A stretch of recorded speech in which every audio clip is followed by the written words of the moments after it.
Olá, meu nome é Vilma Sueli Batista Pereira, eu sou suicidóloga e nesse módulo nós vamos falar de algumas questões ligadas à intervenção junto ao paciente obeso em comportamento suicida.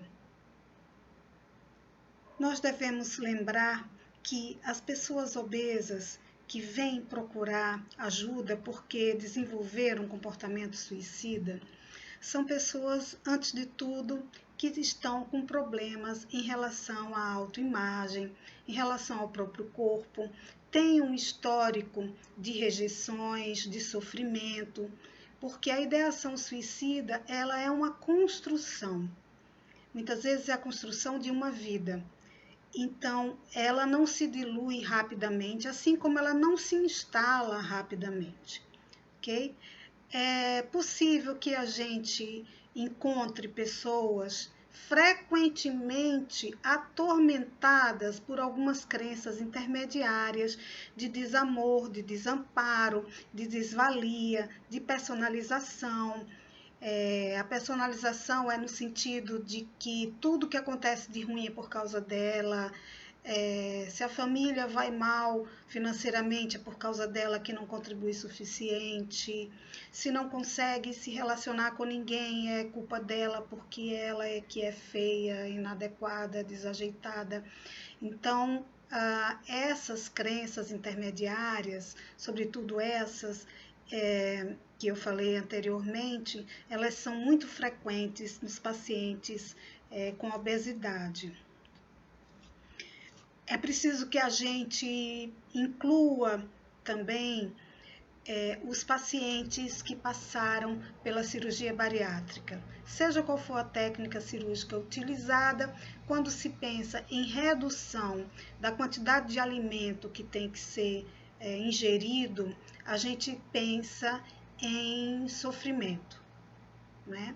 Porque o indivíduo passou uma vida inteira com aquele corpo, muitas vezes desenvolveu compulsão alimentar. É possível que o corpo obeso venha como um produto de toda uma vida de compulsão alimentar e de relação afetiva, emocional com a comida, uma relação que trouxe prejuízos e que, ao ser suprimido rapidamente pelo ato cirúrgico, desencadeia uma série de reações que podem levar à impulsividade suicida ou a comportamento suicida passivo, de não tomar os remédios, não tomar as vitaminas, não cumprir com os ml, né, o volume adequado de alimentação, a qual agora vai ter que ser utilizado. Então, é possível que a gente encontre também entre os pacientes esses que se submeteram à cirurgia bariátrica. Então, nós temos como modelo cognitivo dos atos suicidas, mas aí a gente pensa nos obesos, mas a gente pensa também em outras camadas da população que têm um histórico de rejeição social, os pretos, a população LGBTQIA+, e, enfim, todos aqueles que não se enquadram nos ditames da moda, de como deve ser o corpo, cor da pele, orientação sexual, comportamento social. Então, a gente tem um evento que é um evento disparador, que causa estresse. O estresse ele por si só, já atinge e desenvolve, acarreta processos cognitivos associados a transtornos psiquiátricos que já estavam instalados no indivíduo, mas que provavelmente não tenham sido diagnosticados, ou que foram diagnosticados, mas seguiram sem tratamento, até por causa do comportamento suicida, que é muito comum também, a rejeição aos tratamentos, num comportamento suicida passivo. E aí, esses processos cognitivos próprios dos transtornos mentais, eles se constituem em fatores de risco para o suicídio. E aí, porque eles se acoplam aos fatores de vulnerabilidades disposicionais que a pessoa também tem, né? E aí o ato suicida se instala, né? Então a pessoa tenta morrer. E aí, quando chega para nós, essa pessoa está nessa situação. Em relação às vulnerabilidades disposicionais, nós temos a desesperança, que é gravíssima. Beck se refere à desesperança como um fator de risco gravíssimo, altíssimo para o suicídio. A desesperança é quando todo o repertório de resiliência do indivíduo já se exaure e ele procura saídas e não acha. Cognições relacionadas ao suicídio, propriamente dito, representações do suicídio como a libertação, como um reencontro com pessoas que já foram, roupagens românticas que estão no imaginário do indivíduo, aparece em forma dessas cognições.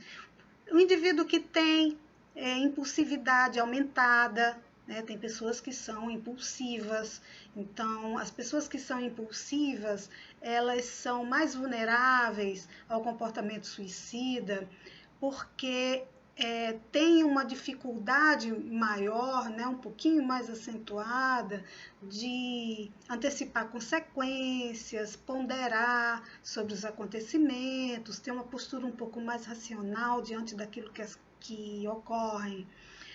E também um outro fator que vulnerabiliza bastante a pessoa é o perfeccionismo. E também é muito comum na pessoa obesa ela se exigir muito nas suas performances, porque para tentar agradar, para tentar ser aceita, é aquela aluna aplicada, é aquele profissional que nunca falta, nunca atrasa, na tentativa de ser aceito pelo grupo em que está, né? Então, perfeccionismo. Só que isso, embora seja o que o mercado de trabalho mais deseja, alguém perfeccionista, porque é esse que tenta falhar o mínimo possível, mas isso traz um custo emocional muito grande, severo mesmo. Em relação às características psicológicas do comportamento suicida, nós temos a desesperança, de novo, ela vai estar sempre presente, as expectativas negativas em relação ao presente e ao futuro, sentimentos após tentativas. Lembre-se que provavelmente você vai se deparar com pacientes que têm histórico de tentativas anteriores. Convém no consultório, fazer uma investigação sobre como a pessoa se sentiu depois das tentativas, ok? É preciso, porque Beck chama atenção para pelo menos 3 tipos de sentimentos: o alívio, a frustração e o arrependimento. Quando a pessoa tentou morrer e não morreu, se recuperou, e responde que ficou aliviada porque não conseguiu, é um elemento a ser considerado. É possível que essa pessoa esteja, então, entrando em contato com elementos que a vinculem à vida, pode ser, de fato, um alívio, né? Se a pessoa refere frustração ou demonstra, às vezes ela não diz diretamente, mas aí a gente consegue ler na sua narrativa, né, oral, traços de frustração porque não morreu, aí precisa ligar todos os alertas nesse momento. E arrependimento também, mesmo que pareça com um alívio, o arrependimento, ele não deixa a gente tranquilo, não. Porque o arrependimento pode ser um discurso racionalmente preparado para se aliviar da vigilância da família. Então, a família está ali vigiando aquela pessoa o tempo todo, aí ela constrói essa narrativa de que está arrependida, que não vai mais, que foi muito ruim ficar no hospital. E aí, com isso, a família afrouxa os cuidados e a pessoa tenta de novo, né? É bom deixar muito claro, ter muito isso na cabeça da gente, que a TCC entende a tentativa de morrer como uma abordagem desadaptativa para a resolução dos problemas, ok? É desadaptativa. A identificação dos fatores de proteção é extremamente importante quando a gente pensa em intervenção no comportamento suicida, né? Então, a gente tem como fatores de proteção, a gente não tem uma lista que se adapte a todo mundo, porque cada um dos nossos pacientes vai ter a sua própria lista.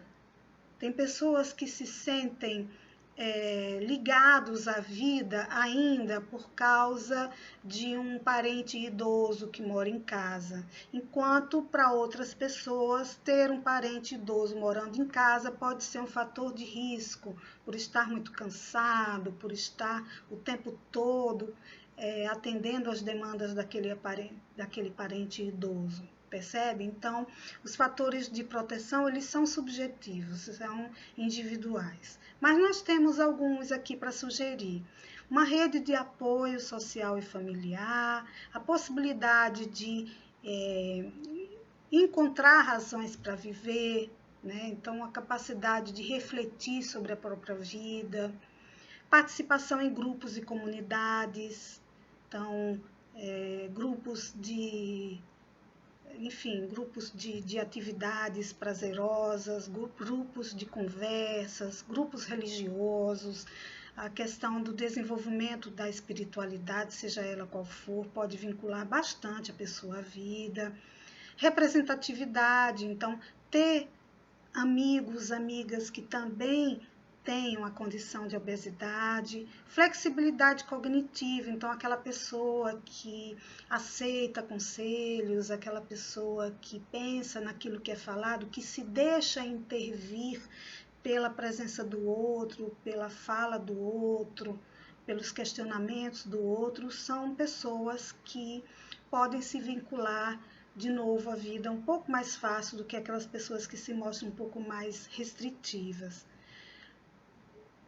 E por ter essa flexibilidade cognitiva, são pessoas que têm uma disposição maior para procurar ajuda e se deixar ajudar. São pessoas que nos deixam um pouco mais esperançosas.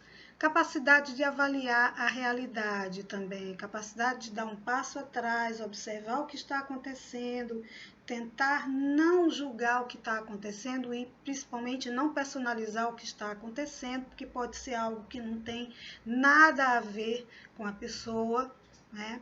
Então, esse tipo de habilidade de avaliação da realidade é também considerado um fator de proteção.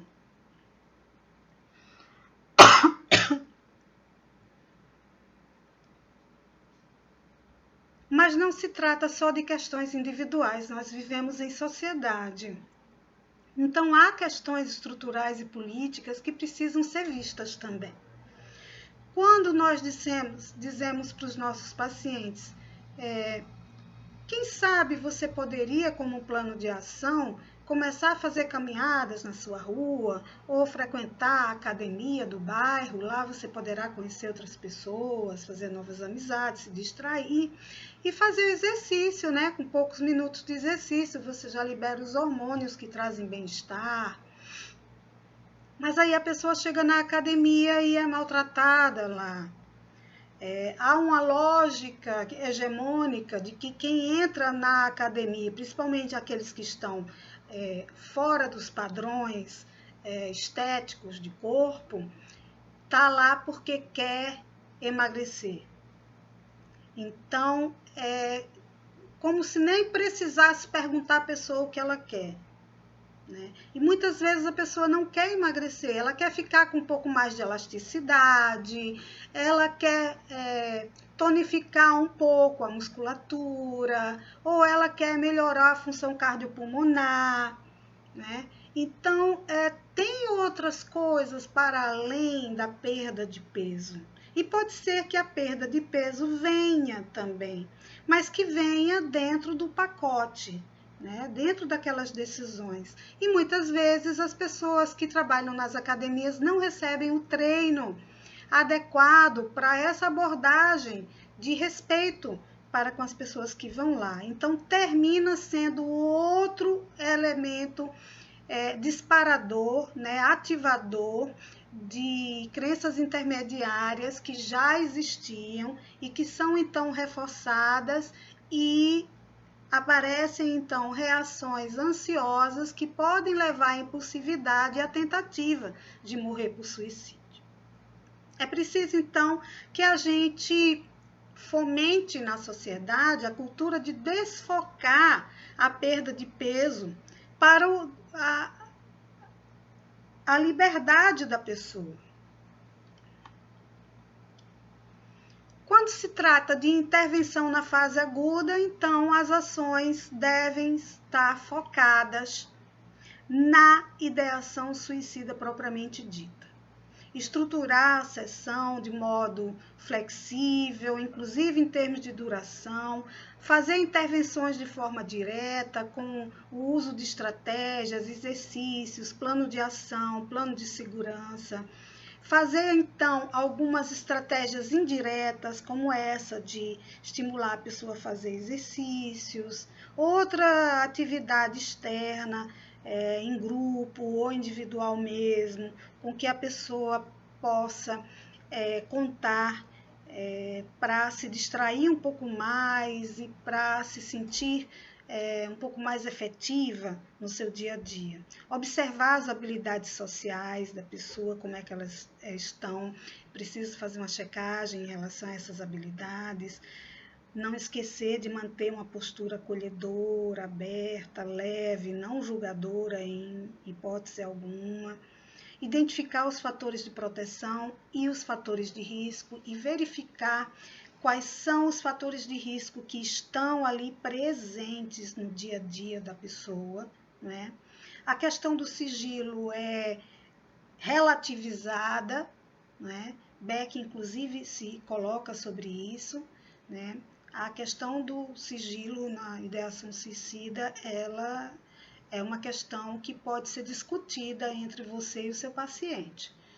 Deixar claro para ele, para ela, que é possível que você chame a pessoa de confiança, cujo número você já pegou logo na primeira sessão, né? Talvez seja necessário que essa pessoa seja inserida no processo de modo a ajudar no caso de crise.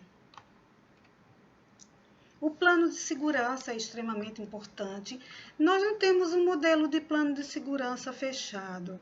O plano de segurança nada mais é do que uma grande lista construída com o próprio paciente. Nessa lista tem as estratégias, os recursos para enfrentamento do estresse, das crises de ansiedade, dos eventos ativadores que podem acontecer. Então, se aconteceu, por exemplo, vai acontecer uma audiência de divórcio, né? O divórcio é um grande evento ativador, né? Então, o divórcio, a morte de alguém, uma doença grave, o desemprego, qualquer mudança na configuração familiar, um filho que foi estudar fora, o marido que saiu de casa, enfim, qualquer mudança na configuração familiar, qualquer mudança na segurança percebida pode constituir, então, como um evento ativador, tá, da crise suicida. Então, o plano de segurança vai com essas estratégias que são escolhidas entre você e o seu paciente, como aquelas que são passíveis dele lançar mão durante a semana, quando ele se sentir angustiado e quando a ideação suicida estiver novamente atuando sobre ele. Lembrando sempre que a ideação suicida ela não se dilui facilmente, ela é produto de uma construção anterior, então é ter muita paciência, que é possível que o paciente avance e retroceda algumas vezes até que ele se sinta efetivo e se sinta vinculado, portanto, à vida, ok? Também nesse plano de segurança vai uma lista de pessoas confiáveis, de programas que a pessoa gosta de fazer, passeios, e que essas pessoas estejam disponíveis para, no momento que essa pessoa precisar, acionar para sair, dar uma volta, para tomar um café, para tomar um sorvete, distrair a cabeça. Entendendo que o plano de segurança, isso precisa estar claro entre você e seu paciente, o plano de segurança é usado porque a pessoa não quer morrer. Ela se segura na terapia e na ausência do terapeuta no plano de segurança, né? Então, é preciso que haja a construção do plano de segurança dentro do mundo que o indivíduo vive, que seja possível para ele, que seja real para ele, que tenha sentido para ele. Então, o plano de segurança é uma grande ferramenta na terapia dos pacientes que estão com ideação suicida, seja no nível que for, ok? Então, nós temos aqui uma série de questões que a gente precisa pensar ainda em termos de atenção ao paciente que está com ideação suicida. Eu preciso trazer algumas questões sobre o risco para o suicídio. Nós temos a avaliação para o risco de suicídio, que vão das variáveis que são relacionadas ao próprio suicídio, né, que são o desejo de morrer, que está sendo maior do que o desejo de viver, ideação sem intenção ou sem plano, intenção de morrer sem plano específico, vozes, comandos alucinatórios para que morra, né? Então, são os processos cognitivos que são ligados a transtornos mentais, que eu falava alguns minutos atrás. Tentativa frustrada ao longo da vida. Infelizmente, o próprio histórico de tentativa se constitui no fator de risco. Então, quando a gente está avaliando o risco de suicidalidade da pessoa, a gente precisa levar em conta isso, certo? Múltiplas tentativas, comportamento preparatório. Então, a pessoa pode estar em silêncio, se preparando para morrer. Então, é possível que essa pessoa chegue muito mais feliz, muito mais segura, e aí o terapeuta acha que o paciente está reagindo, a terapia está muito bem. Mas, na verdade, às vezes ele está se sentindo tranquilo, centrado, porque já tomou a decisão e já está com os planos em andamento.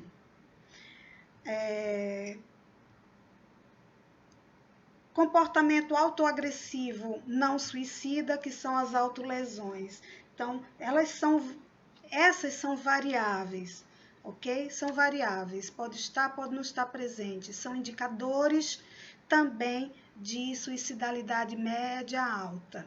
As autolesões com intenção não suicida, elas se constituem num mundo à parte, a gente teria que ter um módulo só para elas, né? Maior parte das vezes elas se constituem numa saída para situações de ansiedade muito intensa, em que o indivíduo está com uma dor que é emocional, que é difusa, que apaga as fronteiras do eu, e aí ele precisa materializar aquela dor para se sentir aliviado. E aí se cortar e traz, né, esse alívio.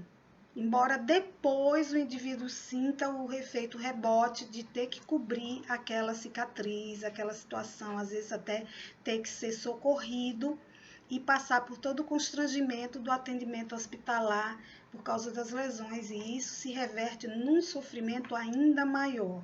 Então, de novo, as questões estruturais. Nossos hospitais também precisam ter equipes treinadas para o atendimento a esse tipo de urgências, sem fazer julgamento de valor, sem constranger a pessoa que se autolesionou. Em relação aos eventos ativadores aos quais eu me referi ainda há pouco, nós temos o divórcio, perdas interpessoais, conflitos, traumas por violência sexual ou as demais violências, violência institucional, problemas legais, dificuldades financeiras, condições de trabalho, encarceramento ou a pessoa está colocada em situação de viver na rua, também pode ser um evento ativador para a tentativa de suicídio, né? Como fator de proteção, nós temos, então, segurança percebida, né? Reconstituição dos laços, laços perdidos, laços de familiares, laços que eram frágeis e que agora você conseguiu reforçá-los, com presença, com conversas, com diálogos entre a família, reforçando esses laços, pode ser um grande fator de proteção. Rede social. Outro fator de proteção é o próprio medo da morte. Há pessoas que não tentam morrer porque têm medo da dor que podem vir a sentir no momento da morte. Então, não se trata de fazer nenhum tipo de chantagem emocional e nenhum tipo de terrorismo, que seria absolutamente contraprodutivo, né? Mas valorizar, acolher o medo da dor que o paciente tem, porque é com esse medo que a gente precisa contar enquanto a terapia começa ainda a surtir os primeiros efeitos. Até porque a gente sabe que a ideação suicida não se dilui rapidamente, ela é produto de uma construção, né? E a gente pode ver com todos esses elementos que orbitam em torno do comportamento suicida, que a ideação suicida é extremamente complexa e que não é a nossa terapia apenas que vai dar conta desse fenômeno que é tão complexo, mas que vai contribuir bastante. Então, nós temos também engajamento no trabalho,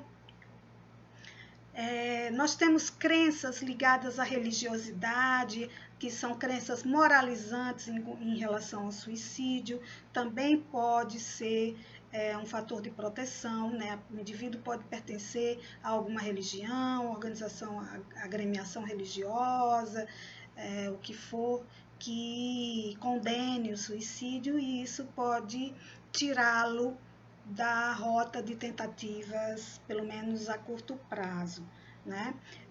Todos os planejamentos no ambiente terapêutico devem ser planejamentos a curto prazo, certo? Até o número de sessões.